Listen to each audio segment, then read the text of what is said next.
जय हिंद साथियों। आज एक ऐसे मुद्दे पर मैं बात करने के लिए आप सभी के सामने आया हूं जो इन दिनों बहुत ही चर्चा का विषय बना हुआ है।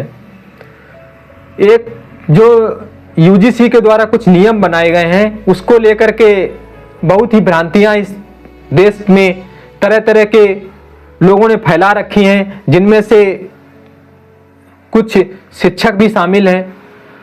एकाध शिक्षकों ने तो मतलब कि इस चीज को कश्मीरी पंडितों की जो हालत हुई थी उस चीज से लेकर के जोड़ दिया। कितनी विडंबना की बात है कि एक शिक्षक होकर के आप, अगर आपके पास अच्छे खासी कम्युनिटी है, आपके साथ बहुत से लोग जुड़े हुए हैं, तो आप ऐसी अतार्किक बातों को कैसे परोस सकते हैं लोगों के सामने? किसी भी तरह की बात आप लोगों के सामने परोस देंगे। और तमाम जो संगठन है वो यूजीसी के द्वारा लाए गए नियमों को एक किसी विशेष वर्ग के खिलाफ होने का दावा करके उन्हें सड़कों पर उतरने के लिए मजबूर कर दे रहे हैं। इन सब बातों को सुनने के बाद मुझे लगा कि नहीं, इन बात पर चर्चा करने की बहुत बड़ी आवश्यकता है। तो मैंने बहुत सारा अध्ययन किया, उसके बाद बहुत सारी रिसर्च की, तब जाकर के मुझे बहुत सारा मटेरियल तैयार करने में काफी वक्त लगा। और उन सब पहलुओं को सुनते हुए मैं आप लोगों के सामने एक तार्किक बात को लेकर के आया हूं। उस सब बातों को आपको समझाऊंगा, ठीक है? इसके बाद आप लोग अपनी प्रतिक्रिया दे दीजिएगा। आपको अच्छा लगे तो ठीक है, नहीं तो आप इग्नोर कीजिएगा, ठीक है? तो हम बात करते हैं कि जिस तरह से हम देश में स्वतंत्र हुए, स्वतंत्रता के बाद से लगातार जो लोग पीछे थे उन्हें आगे लाने का बहुत सारा अलग अलग तरह का प्रावधान किया गया, उसको लेकर के आरक्षण दिया गया। फिर समय रहते जब हमें लगा कि किसी और लोगों को आरक्षण देने की आवश्यकता है तो उन लोगों को भी आरक्षण दिया गया। तो जब कोई व्यक्ति बीमार होता है तो उसे दवा देने की आवश्यकता होती है ना, तो वही यूजीसी ने किया, देश की संसद ने किया, भारत सरकार ने किया, सुप्रीम कोर्ट ने किया। तो क्या गलत किया? अब अगर आप किसी खबर में बने रहने की लालसा में आकर के आप कोई एक संगठन है, आप एक शिक्षक हैं, तो आप किसी भी तरह की बात कर देंगे। आप पत्रकार हैं तो आप किसी भी तरह की बात कर देंगे, क्योंकि आपको लोग सुन रहे हैं। आप किसी भी तरह की न्यूज परोस देंगे लोगों के सामने। ये अतार्किक है दोस्तों। अगर आप युवा हैं तो आपको खुद से कुछ समझने की आवश्यकता है, आपको वो पढ़ने की आवश्यकता है कि आखिरकार ये नियम आया क्या है, हम क्यों इसे माने। जो पत्रकार हमें बता दे रहा है हम सिर्फ उस बात को ही क्यों माने? या कोई शिक्षक या कोई बेहतर सेलिब्रिटी बन करके हमारे सामने आया और कुछ बोल करके चला गया, उसको हमने सही मान लिया।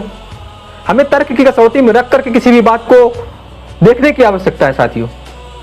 तो हम चलते हैं सन 2015 में, जब इस देश के जो वर्तमान प्रधानमंत्री हैं वो नए नए प्रधानमंत्री बने हुए थे। उनका जो शासन शुरू हुआ था, तो उस समय जब उनका शासन शुरू हुआ तो उन पर बहुत तरह के आरोप लग रहे थे कि देश के जो शिक्षण संस्थान है उसमें जातिगत भेदभाव की जो संख्या बहुत तेजी से बढ़ रही है। इसी के साथ ही प्रोटेस्ट हो रहे थे। तो हम ले चलते हैं आपको इस देश के एक ऐसे विश्वविद्यालय में जो बहुत ही उन दिनों सुर्खियों में था, हैदराबाद विश्वविद्यालय। उस समय बहुत चर्चा में था। रोहित वेमुला नाम का एक छात्र और वहीं का एक लोकल संगठन, ये लोग बहुत ही सक्रिय भूमिका में थे। इसके बाद एक दिन लगभग 17 जनवरी 2016 को एक खबर आती है कि रोहित वेमुला नाम का छात्र अपने छात्रावास के कमरे में मृत पाया गया। उसके हाथ पर कुछ लिखा था।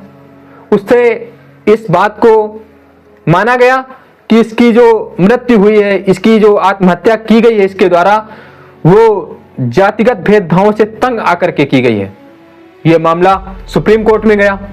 वहां पर सुप्रीम कोर्ट ने माना और सरकार से कहा और तमाम शिक्षण संस्थानों से भी अपील की कि इसे रोकने की आवश्यकता है। ये जो जातिगत भेदभाव हो रहा है इसे खत्म करने की आवश्यकता है। बात दब गई, आंकड़ा बढ़ता गया। इस तरह की बड़ी कोई घटना नहीं हुई, इसलिए किसी भी तरह का किसी ने कोई नियम नहीं बनाया। समय आया, आगे बढ़ते हुए लोगों ने अपने अपने डाटा प्रस्तुत किए और इसी के बाद एक समय आता है मई 2019 का। मई 2019 का समय, मई के जो समय में एक मुंबई की घटना इस देश में एक आग की तरह फैलती है और वो घटना थी पायल तड़वी नाम की एक दलित छात्रा की आत्महत्या की। उसने अपने जो सहयोगी साथी थे या सीनियर्स थे उनसे तंग आकर, जो पीजी की पढ़ाई कर रही छात्रा थी उसने आत्महत्या कर ली थी। वो एक आदिवासी छात्रा थी। ये बात भी सुप्रीम कोर्ट में गई।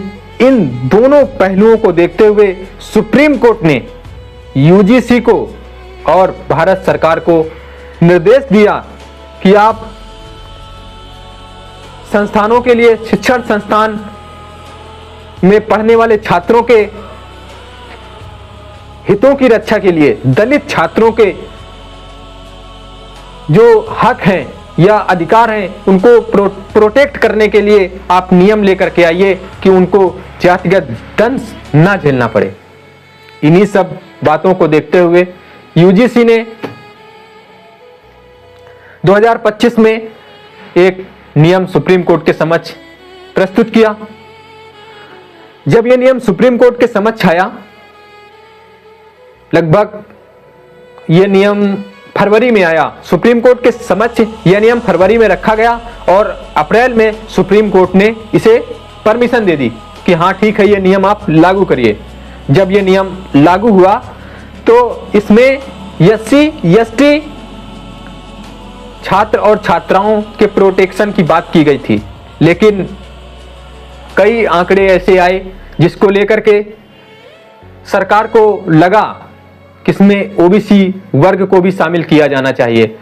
तो उन्होंने, जो एक सांसद हैं कांग्रेस के दिग्विजय सिंह की अध्यक्षता में एक कमेटी का गठन किया, जिसमें बहुत से ऐसे अलग अलग दलों के सदस्य शामिल हुए, कई सांसद जो उस कमेटी के सदस्य थे, और उन्होंने उन पर गहन विचार किया। इसके बाद में उस रिपोर्ट को सबमिट किया।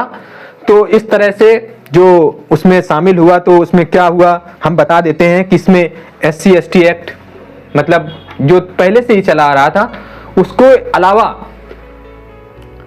कुछ चीजें शामिल करी गई, जैसे कि धर्म, नस्ल, जाति, लिंग, जन्म स्थान और दिव्यांगता के आधार पर, मतलब कि यदि किसी के साथ जाति, धर्म, दिव्यांगता और लिंग के आधार पर भेदभाव होता है, खासकर एससी एसटी ओबीसी महिला और विकलांग छात्र और छात्राओं पर, तो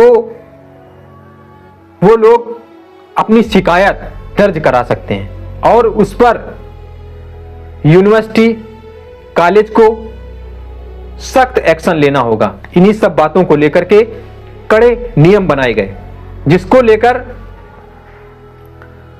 यूजीसी ने भारत सरकार की ओर से एक राजपत्र जारी किया 13 जनवरी 2026 को। जब यह राजपत्र जारी हुआ, उसके कुछ दिनों के बाद कुछ पत्रकार इस बात को लेकर के कि उन्हें व्यूज पाने की बहुत ज्यादा चुल मची रहती है, और कुछ ऐसे संगठन जिन्हें खबरों में बने रहने की चुल मची रहती है, उन लोगों ने इस मुद्दे को उठा दिया कि नहीं, यह सिर्फ और सिर्फ सवर्ण छात्रों के अधिकारों के खिलाफ है। मतलब कितने विडंबना की बात है कि जब कोई व्यक्ति बीमार होता है उसे ही दवा देने की आवश्यकता होती है ना। अगर दलित, ओबीसी और महिलाएं के साथ में धर्म, जाति, लिंग के आधार पर भेदभाव होता है तो हमें उन्हीं के अधिकारों को प्रोटेक्ट करने की आवश्यकता है ना, तो उन्हीं की बात करेंगे। फिर इसमें यह कहीं भी नहीं लिखा है कि सवर्ण छात्र शिकायत नहीं कर सकते। ये तो कहीं लिखा ही नहीं है। फिर उनको क्यों भड़काया जा रहा है? सिर्फ राजनीति के लिए, और जो लोग भड़का रहे हैं वो सिर्फ खबरों में बने रहने के लिए इस तरह का कार्य कर रहे हैं। जो भी छात्र इन प्रोटेस्टों में शामिल हो रहे हैं, उन्हें समझने की आवश्यकता है, तर्क की कसौटी में रखकर किसी बात को समझे, तब जाकर के अपनी प्रतिक्रिया दें। मैं आपको ये जो यूजीसी के द्वारा नियम बनाए गए हैं, उन सब बातों पर मैं बात करूंगा और आपको एक एक तरीके से आपको बताऊंगा। तो ये यूजीसी नियम जो आपको 13 तारीख को लागू आया है और 15 तारीख से ये लागू हो गया है। तो इसमें है क्या? इसमें कहा गया है कि धर्म, जाति, लिंग और जन्म स्थान या दिव्यांगता के आधार पर यदि एससी, एसटी, ओबीसी, ईडब्ल्यूएस दिव्यांगजनों अर्थात जो आर्थिक रूप से पिछड़ा है, ये जो सामाजिक रूप से पिछड़ा है, वो उन लोगों के साथ यदि किसी भी शिक्षण संस्थान में भेदभाव होता है तो उसके निराकरण के लिए जो यूजीसी है उसने नियम बनाए हैं कि यदि जो यूनिवर्सिटी है उसमें एक इक्विटी सेंटर बनाया जाएगा। मतलब एक ऐसा संस्थान बनेगा जो लोगों के अधिकारों की, छात्रों के अधिकारों की सुरक्षा करेगा, उनकी शिकायतों को सुनेगा।